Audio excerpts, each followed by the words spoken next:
ඇත්තටම මේ LNBTI එකේ ප්‍රෝග්‍රෑම් එක කියලා කියන්නේ මම මගේ වචනෙන් කියනවා නම් මේක නිදානයක්. ඒ මොකද අවුරුදු 21ක් වෙනකොට මේ පළවෙනිම ආදායම ගන්න පුළුවනි අපේ ලංකාවේ හැටියට හිතා ගන්න බැරි තරම් ලොකු ආදායමක්. අපි මෙහෙදි පොත්ගුල්ල හදන්න හදනවා නේද? සාමාන්‍ය අපි හොඳට මෙමරයිස් කරලා හිටන් ඕක විභාගයට ආපුවම උත්තරේ ලියනවා. අපිට දැනුම නම් තියෙනවා තමයි. හැබැයි ඊට වඩා පිට දෙයක් ආපම අපිට කරගන්න බෑ. විශේෂයෙන්ම මම ජපානයේ ඉඳලා ලංකාවට ආවට පස්සේ මම දකින්න ලොකුම වෙනස ඕක. මමත් ලංකාවේ ඉගෙන ගන්නකොට තිබිච්ච දේවල් ඊට පස්සේ ජපානයට ගියාට පස්සේ ජපානයේ විදිහට හැදුනා.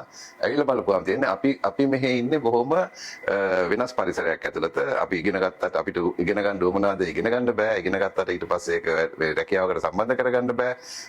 ජපානයේ කියන්නේ ඒ සේරම අනිත් පැත්ත. ඒ කියන්නේ අපිට ඉගෙන ගන්න පුළුවන් ඕනම දෙයක් ඉගෙන ගන්න පුළුවන් රටක්. එතකොට දැන් අපි හිතමු දැන් LNBTI එකේ IT ඩිග්‍රී එකක් දෙන්නේ. ඒ කියන්නේ IT ඉගෙන ගන්න ඕනේ නේද ඉතින්. එතකොට IT ඉගෙනගෙන අපි IT company එකේ job එකක් කරගන්නවා. The other thing is that the number of Japanese companies in the IT industry, not like in Sri Lanka. I think if you check data here, I don't know whether the data is exactly reliable or not, but මෙහි තියෙන්නේ බලපෑම මොකද ලොකු companies 25ක් වත් නෑ වගේ මේ IT companies වල. ජපානයේ 25000කට වඩා තියෙනවා. ඒ කියන්නේ 10 ගුණයක් වැඩි. එතකොට තව අර පොඩි ඒවා දැම්මොත් මේක ලක්ෂ ගණනක් තියෙනවා. කියන්නේ සාමාන්‍යයෙන් හොඳ නම තියෙන ඒවා 25000කට වඩා තියෙනවා. ඉතින් එතකොට බලන්න මොන වගේ ජොබ්ස්ද තියෙන්න පුළුවන් කියන එක. දැන් ලංකාවේ තියෙන්නේ අපි ලංකාවේ ඉඳලා පිටරට ජොබ්ස් කරනවා. එතකොට ඒ පිටරට කියන එක ජපානයේ වගේ ඒවා සාමාන්‍යයෙන් අයිති වෙන්නේ නැහැ. මොකද ජපානයේ ජොබ් එකක් කරන්න නම් ජපනීස් නොලෙජ් එක අත්‍යවශ්‍යමයි. එතකොට ජපානයට ගියාම මම ඉස්සෙල්ලා කියපු විදිහට ලෝකේ තියෙන සේරම ඩෙවලොප් කන්ට්‍රීස් වල තියෙන IT කම්පනීස් ජපානයේ තියෙනවා. ඒවට යන්න ඕන නම් ඒවටත් යන්න පුළුවනි. එතකොට ජපානයේ හදපු IT කම්පනීස් ඒහා සමානව විශාල සංඛ්‍යාවක් තියෙනවා. එතකොට IT කියලා කියන්නේ ජපානයේ IT ලංකාවේ IT එක බලපුවාම අපේ තියෙන ඇත්තටම තියරිටිකල් පාර්ට් එක මැජොරිටි එක. අපි යුනිවර්සිටි එකේ ඉගෙන ගන්න ඒක. ජපානයේ හැම එකකම ප්‍රැක්ටිකල් පාර්ට් එක. අන්න ඒක තමයි ලොකු වෙනස. දැන් ඔන්න මම ලංකාවේ ඉන්නකොට සමහර අය අහනවා මේ සෝගේ data science තියනවාද cyber security තියනවාද කියලා වගේ එක දේවල් අහනවා. ඕක ලංකාවේ ඇතුලේ අහන ප්‍රශ්නයක් මම දකින්නේ. ඒවා හැමතැනම තියෙනවා IT කියපුවම හැම එකක්ම තියෙනවා. ඇත්තටම මේ LNBTI එකේ ප්‍රෝග්‍රෑම් එක කියලා කියන්නේ මම මගේ වචනෙන් කියනවා නම් මේක නිදානයක්. ඒ මොකද අවුරුදු 21ක් වෙනකොට මේ පළවෙනිම ආදායම ගන්න පුළුවනි අපේ ලංකාවේ හැටියට හිතා ගන්න බැරි තරම් ලොකු ආදායමක්. ඒක ගන්න පුළුවනි. ඒ කොහොමද වෙන්නේ කියලා කියන්නේ. දැන් ඇත්තටම අපි දන්නවා මේ O level වලින්ද යුනිවර්සිටි ඩිග්‍රීස් ගන්න පුළුවනි. ඒක මේ පෞද්ගලික විශ්වවිද්‍යාල ගොඩක් පුළුවනි.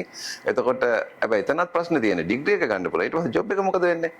ඔය ප්‍රශ්න තියෙනවා. LNBTI එකේදී වෙන්නේ අපි හිතමු O level මොඩල් එක පොඩ්ඩක් කල්පනා කරලා අවුරුදු 16 නැත්නම් 17 දී O level කරන්න ඉන්නවා නේද? 16 කෙනෙක් ආවා කියලා කියන්නකො. 16 කෙනෙක් ආපුවාම 16යි අපිත් එක්ක තියෙන අවුරුදු 5ක් ඉන්න ඕනේ. ඒ කියන්නේ A level වලදී කරන එක ඩිග්‍රී එකට අවශ්‍ය විදිහට අපි පළවෙනි අවුරුද්ද විශේෂයෙන් උගන්වනවා. ඊට පස්සේ අවුරුදු 4 සාමාන්‍ය 4 year ඩිග්‍රී එකක විදිහට යන්නේ. එතකොට 16ට ආපු කෙනෙක් මෙහෙට ආපුවාම අවුරුදු 21 කෙනෙක් ඩිග්‍රී එක ඉවර කරනවා. එයාගේ උපන් මාසේ හැටියට සමහරට අවුරුදු 21කට ජපානයට ගිහිල්ලා එයාට ජපානයේ ග්‍රැජුවේට්ස්ලා ගන්න සැලරි එකම ගන්න පුළුවනි. ඔයගේ මොඩල් එකක් කොහෙද තියෙන්නේ? ජපානයේ විශ්වවිද්‍යාලයකින් අවුට් වෙච්ච ජපනීස් ග්‍රැජුවේට් කෙනෙකුට ලැබෙන ජොබ් එකම සැලරි එක වර්කින් කන්ඩිෂන් සේරම ලයිෆ් ටයිම් එම්ප්ලොයිමන්ට් වල සේරම හම්බ වෙනවා නම් මේක ලයිෆ් ටයිම් කියලා කියන්නේ අපි පිටට යන්නේ කොන්ට්‍රැක්ට් ජොබ්ස් වල නේද වැඩි දෙනෙක්. මේක ගිය දා ඉඳලා ඕගොල්ලන්ගේ මේ මුළු ලයිෆ් එකම ඇෂුවර්ඩ්. ඒ ලයිෆ් එක කියලා කියන්නේ මොකද්ද? ජපනීස් අය හා සමාන විදිහටම රිටයර් වෙනකල් ඉන්න පුළුවනි. එතකොට IT වල රිටයර්මන්ට් ඒජ් එක හරි වැඩි. අනිත් ඒවා වගේ නෙමෙයි. කියන්නේ ලොකු ඩිමාන්ඩ් එකක් තියෙන නිසා සාමාන්‍යයෙන් අවුරුදු සාමාන්‍ය 65 60යි තමයි රිටයර්මන්ට් ඒජ් එක. සාමාන්‍ය 70 71 72 වගේ වෙනකල් ෆෝමල් එම්ප්ලොයි කෙනෙක් ඇටියට ඉන්න පුළුවන්. ඉතින් රිටයර් වුණාට පස්සේ උනත් දැන් කොන්ට්‍රැක්ට් විදිහට තමන්ගේ ඇඟත් හොඳයි මානසික තත්ත්වයත් හොඳ නම් කොන්ට්‍රැක්ට් ජොබ්ස් ඕන තරම් තියෙවි. එතකොට ඒ කියන්නේ දැනටමත් IT වල ඩිමාන්ඩ් එක එන්න වැඩි වෙනවා. IT කරන්න ඉන්න ග්‍රැජුවේට්ස්ලා සංඛ්‍යාව අඩුයි. දැන් ඒකට අපිට හිතන්න පුළුවන් ඔකට ෆොරිනර්ස්ලා ගන්න බැරිද කියලා. ඇත්තටම ෆොරිනර්ස්ලා ගන්න පුළුවනි. හැබැයි එක කන්ඩිෂන් එකක් අත්‍යවශ්‍යයි. ඒක මොකද්ද? ජපනීස් නොලෙජ් එක තියෙන්න ඕනේ. ඒ කියන්නේ ජපනීස් ඇබිලිටි එක, කමියුනිකේෂන් ජපනීස් වලින් කරන්න පුළුවන් වෙන්න ඕනේ. ඊට අමතරව ජපාන් සමාජය කොහොමද ඩිසිෂන් මේකින් ගන්නෙ, කොහොමද හැසිරෙන්නේ කියන ওই ටික දැනගන්නම ඕන. අපි සමහර අය ලැන්ග්වේජ් එක විතර කියන ලැන්ග්වේජ් එකෙන් ජොබ් එක මැනේජ් කරගන්න පුළුවන්. ඒක ප්‍රොමෝෂන් එහෙම ගන්න හරි අමාරුයි. ඒකට අවශ්‍ය වෙනවා ජපාන් අය කොහොමද හිතන්නේ කියන එක. වැඩ කරන්නේ කොහොමද කියලා. ওই ටිකත් අපි LNBTI එකේදී කියලා දෙනවා. ඒ කියන්නේ මම එතන බලාපොරොත්තු වෙනවා අපේ ශිෂ්‍යයෝ ජපානයට ගිහිල්ලා ඉතින් ආයතනයක වැඩ කරන්න පටන් ගත්තාම ඒ කට්ටිය හොඳ වැඩ පෙන්නනවා කියලා. ඒ කියන්නේ අපේ ලංකාවේ හරි දක්ෂයි. එකම දේ හොඳ විදිහට ගයිඩ් කරන්න කෙනෙක් නැහැ. දැන් මේ වගේ මොඩල් එකක් මේ අහලා තියෙනවද? නැහැ නේද? ඒ කියන්නේ මේ මොඩල් එක තියෙන LNBTI එක විතරයි.